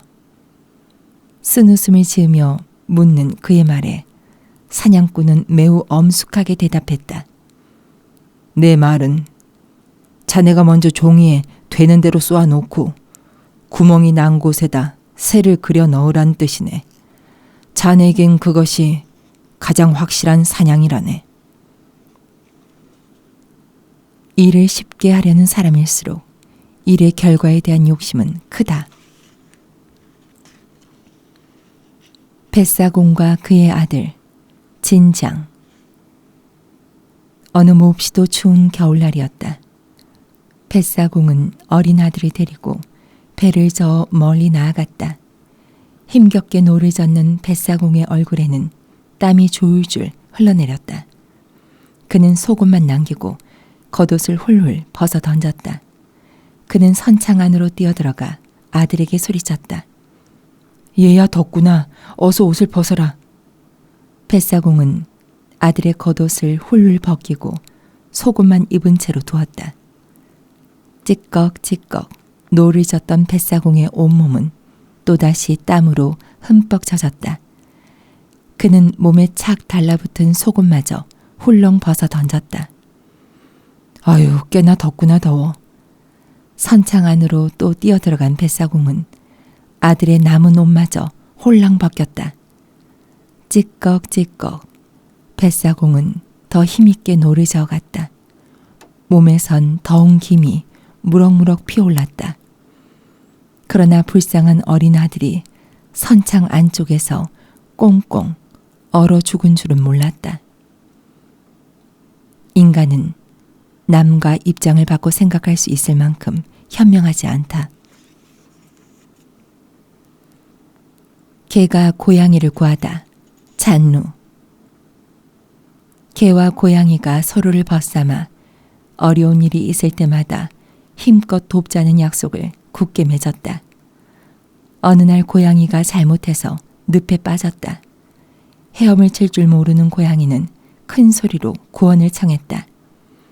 고양이의 외침을 듣고 달려온 개는 위험을 무릅쓰고 물속으로 뛰어들어 고양이의 목을 물고 언덕으로 헤엄쳐갔다. 야옹, 야옹, 너무 힘줘 물지 마. 아파서 못 참겠어. 고양이는 몸부림쳤다. 좀 참아. 그 정도 가지고 뭘 그래. 목숨은 구해야지. 고통스러워하는 고양이를 달래며 개는 더욱 단단히 고양이의 목을 물었다. 이제 다 왔다. 언덕에 오른 개는 긴장을 풀고 고양이를 땅에 내려놨다. 그러나 고양이는 축 늘어진 채 움직이질 않았다. 목을 물린 고양이는 이미 숨져 있었던 것이다. 아, 이런. 하지만 고양이야, 날 욕하진 마라. 일부러 한 것은 아니잖아. 어쨌든 난 벗의 의리를 다했어.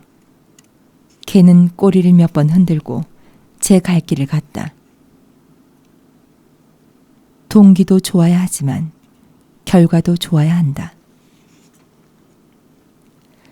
신성과 늙은 나무, 허궁차오. 한 신선이 산속에서 늙은 나무 한 그루와 마주쳤다. 키 크고 잎이 무성한 그 나무 곁에는 한 벌목꾼이 도끼를 나무 기둥에 기대 놓은 채 앉아 있었다. 신선이 벌목꾼에게 물었다. 이 나무는 몇백 년생은 좋게 되겠는데 왜 자르지 않소? 벌목꾼이 대답했다. 쓸모없어요. 집을 지을 수도 없고 배를 만들 수도 없어요. 아, 이 나무는 질이 나빠서 크게 쓰이질 못하는구나. 그래서 장수할 수 있었구나. 이렇게 생각한 신선은 감개무량하게 말했다. 그러고 보면 세상 사람들은 참으로 한심하다. 부지런하고 바쁘게 돌아다니느라 정력을 소비하여 수명이 길지 못하잖는가. 얼마나 가련하고도 가소로운가. 이 나무처럼 무지몽매하다면 오래 살 수 있을 것을. 여보시오 신선 어른, 난 장수하는 걸 좋아하지 않소. 늙은 나무가 반박하고 나섰다. 나의 벗들은 하나하나 베어진다오. 어떤 나무는 덩실한 집의 기둥이 되어 사람들의 보금자리가 되어주고, 어떤 나무는 강에 가로놓여 사람들이 강을 건너게 해주며, 어떤 나무는 바퀴가 되어 천리 만리 달리게 한다오. 그들은 사람들에게 안녕과 편리를 주고 아름다움과 쾌락을 주지 않소. 내가 만년을 산다 해도 어차피 한 번은 죽기 마련이오. 이제 나는 그렇게 죽음을 앞두고 있는 삶을 사는 동안 아무 하는 일 없이 햇빛과 비, 바람의 혜택만 헛되이 받으며 지낸 것이 한스럽다오. 털끝만큼도 쓸모가 없으니 부끄럽기 한량 없소. 신선은 늙은 나무의 말에 아연해져 한마디도 할 수 없었다. 늙은 나무는 벌목꾼에게 애원했다. 여보시오, 날 가엾게 여겨 뗄나무로라도 써주시오. 사람들이 나를 태울 때 나게 될 그 휴양한 빛과 뜨거운 열, 빛과 열 속에서 나는 웃으며 죽을 수 있을 거요. 옳거니 뗄나무로라도 쓰는 게 좋겠군. 벌목꾼이 도끼를 번쩍 들었다. 신선은 낯을 붉히며 자리를 피했다. 불로 장생을 누린 자신은 빛과 열도 못 내는 폐물이라고 자각하면서 죽는 것보다 슬픈 일은 쓸모없이 오래 사는 것. 사기 그릇을 깬 세 사람, 펑쉐펑.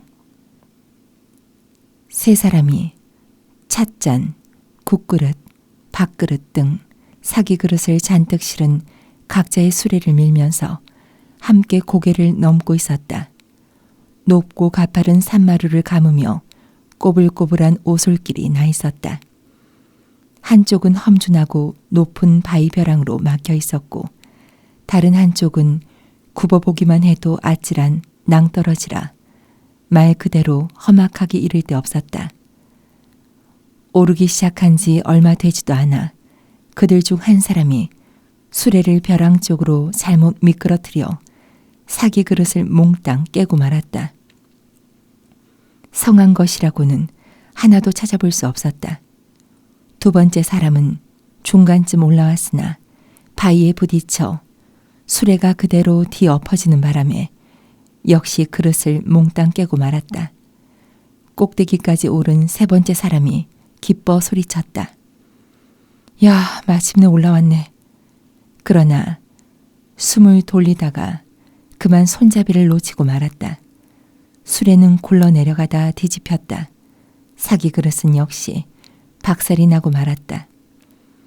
이렇게 해서 세 사람 모두 사기 그릇을 몽땅 깨트리고 말았다. 하지만 누구 하나 슬퍼하는 사람이 없었다. 도리어 미소를 지으며 서로 고개를 끄덕였다. 한번 득실을 따져보자는 생각을 떠올린 그들은 산 꼭대기에 앉아 서로에게 속마음을 털어놨다. 첫 번째 사람이 말했다. 그러고 보니 제가 가장 낫군요. 어쨌든 힘을 고스란히 남겼으니 그게 바로 내가 얻은 이득이죠. 두 번째 사람이 말했다. 글쎄요, 나도 괜찮은 것 같군요. 절반의 힘만 쓰고 고개 절반까지는 올라갔으니까요. 하여간 잃은 건 아무것도 없어요. 세 번째 사람이 말했다.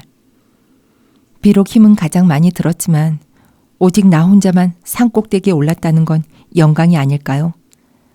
마침내 그들은 하나의 결론을 얻어냈다. 우린 똑같이 사기 그릇을 깨뜨렸어도 모두 나름대로 훌륭한 성과를 얻었다고. 그들은 만족한 표정이 되어 달그락거리는 빈 수레를 끌며 돌아갔다. 가장 가련한 인간은 실패 후에도 아무 교훈을 얻지 못하는 인간. 그보다 더 가련한 인간은 교훈도 못 얻어내면서 자기 위로에만 급급하는 인간. 새끼 고기의 경험. 참보치. 어미 고기가 새끼 고기에게 말했다. 조금만 더 참아라. 봄이 곧 온다. 그때가 되면 수면이 맑아지고 물도 따스해진다. 그러면 자유롭게 헤엄칠 수 있을 거야. 활발하게 움직이면서 돌아다니길 좋아하는 새끼 고기는 오랫동안 물속에 갇혀 있다 보니 답답하고 적막해서 몸살이 날 지경이었다. 하루속히 봄이 와 물 위에서 자유롭게 노는 날만 손꼽아 기다렸다. 그동안은 어머니의 말을 고분고분 따를 수밖에 없었다. 어느 날이었다. 물 위에 환하게 비낀 붉은 빛을 본 새끼 고기는 몹시 기뻐했다. 봄이 온 게 틀림없어. 봐, 얼마나 밝은 불빛이야. 어미 고기는 황급히 새끼 고기를 가로막았다. 얘야, 아니다. 봄은 아직 오지 않았어. 그 붉은 빛은 고기잡이들이 피운 등불이다. 너희 같은 애들을 물 위로 몰려오게 한 다음 큰 그물로 잡아버릴 거야. 새끼 고기는 낙심천만이었다. 그건 너무나 무서운 일이었다. 새끼 고기는 싫지만 조용히 물속에서 지낼 수밖에 없었다. 봄을 그리는 새끼 고기의 심정은 더욱 간절해졌다. 어느 날 밤 휘영청 밝은 달빛이 수면 위를 대낮처럼 비쳤다. 틀림없이 봄이 온 줄로 착각한 새끼 고기는 기쁜 나머지 어머니한테 알리지도 않은 채 큰 용기를 내어 물 위로 솟구쳐 올랐다. 3번, 4번. 은빛 나는 몸을 꼿꼿이 세우고 새끼 고기는 사방을 두리번거렸다. 이때였다. 난데없는 물새 한 마리가 날아와 재빨리 새끼 고기를 물어챘다. 날 놔줘요. 어머니가 기다려요. 새끼 고기는 눈물을 흘리며 물새에게 애원했다. 그러나 물새가 새끼 고기의 애원을 들어줄 리 만무하였다. 물새는 강변에 우뚝 솟은 바위 위에 고기를 내려놨다. 얘야, 이리 날아오너라. 네가 좋아하는 고기를 잡아왔다. 어서. 어미새의 말소리가 떨어지기 바쁘게 하늘에서부터 눈처럼 하얀 날개를 훨훨 저으며 새끼 물새가 내려왔다. 요 귀염둥이야. 꼭 쥐고 뜯어먹거라. 위기일발의 순간이었다. 위험할 땐 무조건 있는 힘을 다해 뛰어오르거라. 어머니 말씀이 번개처럼 새끼 고기의 뇌리를 스쳤다. 작은 고기는 있는 힘을 다해 팔딱 뛰어올랐다. 다행히 고기는 바위를 넘어 물속으로 퐁당 떨어졌다. 살아날 길이 막혔다고 절망했던 새끼 고기는 또다시 아늑한 물밑으로 돌아온 것이다. 경험에서 우러나온 말을 명심하지 않으면 안 돼. 새끼 고기는 놀란 심장을 진정시키면서 한숨을 푹 내쉬었다. 뽀글뽀글 입가에서 물방울이 연이어 솟아났다. 조심성 없는 새끼 물새는 새끼 고기가 물속에 뛰어든 것을 어정쩡하게 바라보고 있었다. 휘둥그레진 눈으로 물 위를 멀뚱멀뚱 쳐다보고 있는 작은 물새의 귓전에도 어머니의 가르침이 아프게 울렸다. 먹이를 발견하면 무조건 날쌔게 주둥이를 뻗쳐라. 새끼 물새의 입에서는 어쩔 수 없는 탄식 소리가 흘러나왔다. 경험에서 우러나온 말을 듣지 않으면 안 돼. 직접 경험해봐야 경험자의 말을 인정하게 된다. 아첨을 싫어하는 사자, 허위. 보좌에 앉은 사자왕은 신하들과 백성들의 아첨에 혐오감을 느꼈다. 정말 밉살스러워. 날마다 아첨하는 말을 지겹게 한단 말이야. 우둔한 것들 같으니라고. 내가 아첨을 싫어하는 줄 모르는 모양이지. 이때였다. 화려하게 몸단장을 한 개가 보좌 앞으로 꼬리를 살살 흔들며 조심조심 다가왔다. 개는 전전긍긍하면서 사자를 찬양하는 시를 읊었다. 모든 짐승을 통치하는 왕이시여, 당신이 없다면 우리 어찌 편히 살고 일할 수 있겠습니까? 우리 전체 짐승 나라의 신하와 백성들은 목숨 바쳐 당신께 충성하렵니다. 당신을 위해서는 생명도 선뜻 내놓겠습니다. 썩 물러가라. 사자는 소리를 지르며 자리에서 벌떡 일어섰다. 여기 와서 아첨하지 말라. 난 지켜 세우는 말을 좋아하지 않는다. 흥이 깨진 개는 꼬리를 다리 사이에 감춘 채 물러났다. 이때 얌전하고 온화하게 생긴 여우 한 마리가 나타났다. 옷차림이 퍽 우아한 여우는 수양을 쌓은 학자처럼 보였다. 여우는 거만하지도 비굴하지도 않게 다소곳이 절을 한 뒤 개의 뒷모습을 힐끔 쳐다보고는 조용히 입을 열었다. 왕이시여, 왜 성을 내십니까? 당신은 가장 총명하신 분이 아닙니까? 개처럼 한심한 자가 어떻게 총명한 말을 할 수 있겠습니까?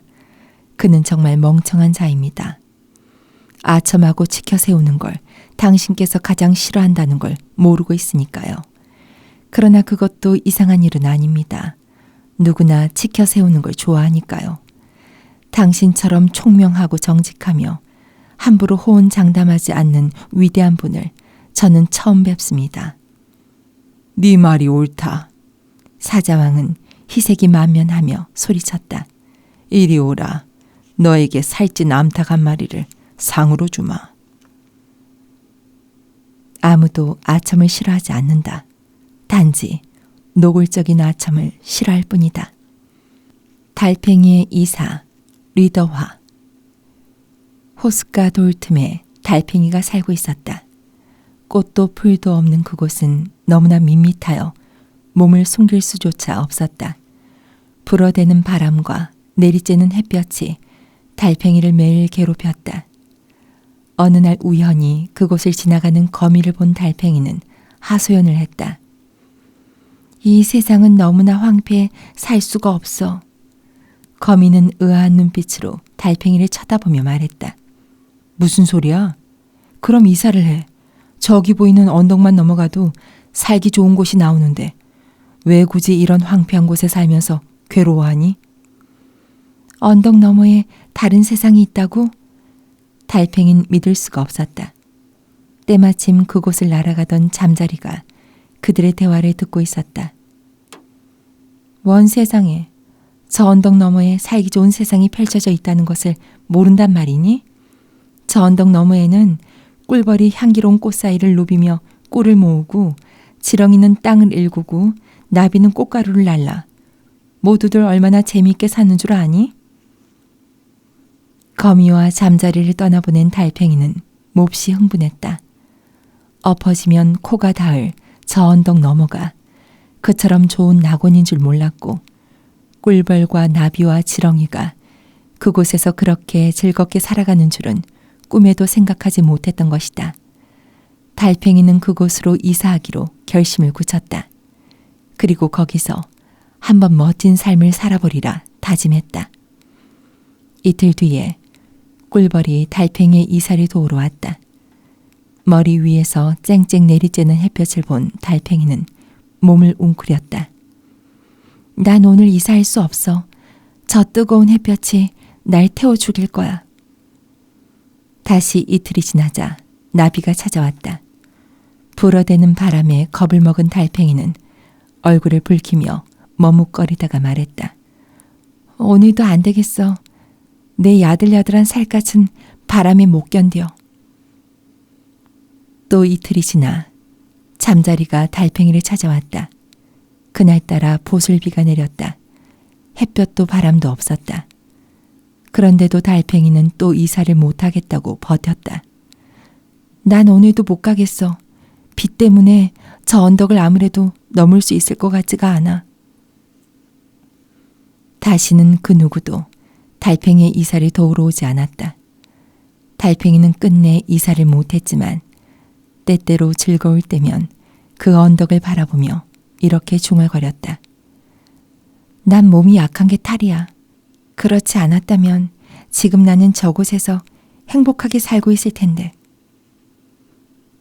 선택하기 쉽다는 이유만으로도 불편한 인생을 선택하는 사람들이 많다. 새끼 들고양이의 첫 사냥, 천상. 늙은 들고양이가 이제 갓 철이 든 새끼 들고양이를 불렀다. 얘야, 넌 이제 다 컸으니 독립해서 살 길을 찾아야 한다. 밖에 나가 네 힘으로 먹이를 구하도록 해라. 새끼 들고양이는 기쁘다는 표시로 꼬리를 살살 흔들었다. 밖으로 나온 그는 숲을 속에서 벌레를 잡고 있는 도마뱀을 발견했다. 그는 살금살금 도마뱀 뒤에 다가섰다. 그때까지도 도마뱀은 고양이를 의식하지 못하고 벌레 잡기에 여념이 없었다. 고양이는 단숨에 도마뱀을 덮쳤다. 그 순간 도마뱀은 재빨리 몸을 피했고 고양이가 덮쳐 누른 것은 도마뱀의 꼬리 부분이었다. 도마뱀은 꼬리만 떼어놓고 쏜살같이 도망쳤다. 끊어진 꼬리가 팔딱팔딱 뛸 뿐 도마뱀은 어디로 갔는지 그림자도 보이지 않았지만 새끼 들고양이는 첫 사냥에서 뭔가 성과를 올렸다는 것이 스스로 대견스러웠다. 새끼 들고양이는 도마뱀의 꼬리를 물고 자랑스럽게 집으로 돌아왔다. 새끼 들고양이가 조그만 도마뱀 꼬리를 물고 온 걸 본 어미 들고양이는 속이 상했지만 한편으론 우습기도 했다. 장하다. 그런데 어쩜 도마뱀은 놓치고 꼬리만 잡아왔니? 그런 일을 두고 참깨알 줍고 수박 놓쳤다고 하는 거야. 다시는 작은 일에 눈이 멀어서는 안 된다. 무엇인가를 얻었다고 기뻐하기 전에 그것의 가치를 생각하라. 복숭아 꽃잎 하나, 류송. 잔잔한 호숫가에 복숭아 나무 한 그루가 서 있었다. 따스한 봄날 복숭아 나무에 붉은 꽃이 활짝 피었다. 어찌 보면 하늘에서 오려낸 한 폭의 불구름이요, 어찌 보면 해가 돋아나면 붉게 물드는 바다에 일렁이는 파도를 오려낸 것 같았다. 이 나무의 꽃을 바라보는 사람들의 가슴마다에는 마음속으로부터 우러나오는 감탄이 흘러넘쳤다.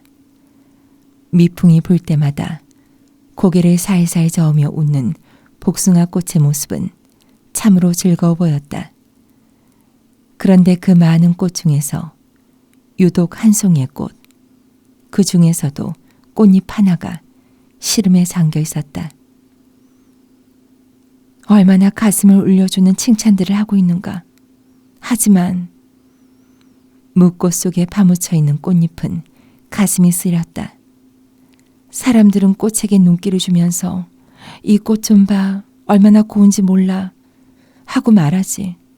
하지만 나에게는 잠시의 눈길도 주지 않아. 임금님 어머니의 화원에서 옮겨 심은 복숭아 나무꽃이 구름송이보다 더 아름다운 것 아니겠어? 다 같을 수는 없잖아. 나만이 가진 아름다움이 사람들에게 알려지면 그 수많은 찬사가 모두 내게 돌아올 거야. 꽃잎은 주위를 살폈다. 빼곡히 모여 얼굴을 붉히면서 달게 웃는 꽃들이 갑자기 미워졌다. 그리고 자신이 마치 더러운 물 웅덩이 속에 빠진 듯한 느낌이 들어 숨조차 쉴 수 없었다. 꽃잎은 머리를 숙였다. 수면에 비친 자신의 모습은 작고 붉었다. 몹시 외로운 모습이었다. 수면에 잔 물결이 일자 그것마저 산산이 조각이 났다. 그는 가슴이 아팠다. 꽃잎은 그곳을 떠나고자 결심했다. 마침 찬바람이 불어오자 그는 몸을 솟구쳐 바람의 꼬리를 힘껏 잡고 꽃들 곁에 떠났다. 가지 마라. 그럼 넌 파멸이야. 꽃들은 큰 소리로 그를 말렸다. 그러나 그는 고집스레 호수 위로 뛰어내렸다. 물 위에 갑자기 단조롭고 검붉은 점이 나타났다. 그러나 사람들의 주의를 끌진 못했다. 그는 물결에 밀려 한쪽으로 떠내려갔다. 을씨년스러운 곳이었다. 개구리 한 마리가 그를 떠받쳐 머리 위에 올려놓자 다른 개구리들은 그 모양이 우습다고 한바탕 웃음을 터뜨렸다. 당신의 집단이 찬사를 들을 때 당신 몫의 찬사가 얼마인지 따지지 말라. 매와 진주, 펑쉐펑. 어느 바닷가의 황폐한 땅에서 진주 한 개를 발견한 매는 부리로 그것을 물어 입안에 넣은 채 바다 위의 하늘을 날고 있었다. 제비가 매의 뛰어난 시력에 탐복했다. 그렇게 작은 진주알이 황폐한 땅에 떨어져 있는 것도 볼 수 있다니 정말 대단한 시력을 가졌어. 제비의 말에 마음이 근질근질해진 매는 한껏 자기 자신을 뽐냈다. 이 정도야 아무것도 아니지. 난 말이야. 이게 바닷속에 가라앉는다 해도 한눈에 볼 수 있고 찾아올 수도 있어. 그가 이렇게 뽐내고 있는 사이 진주가 바닷속으로 떨어졌다. 물에 들어가는 재주가 없는 매는 바다 밑에 들어가 진주를 건져낼 도리가 없었다. 사고는 꼭 우쭐대는 순간에 발생한다.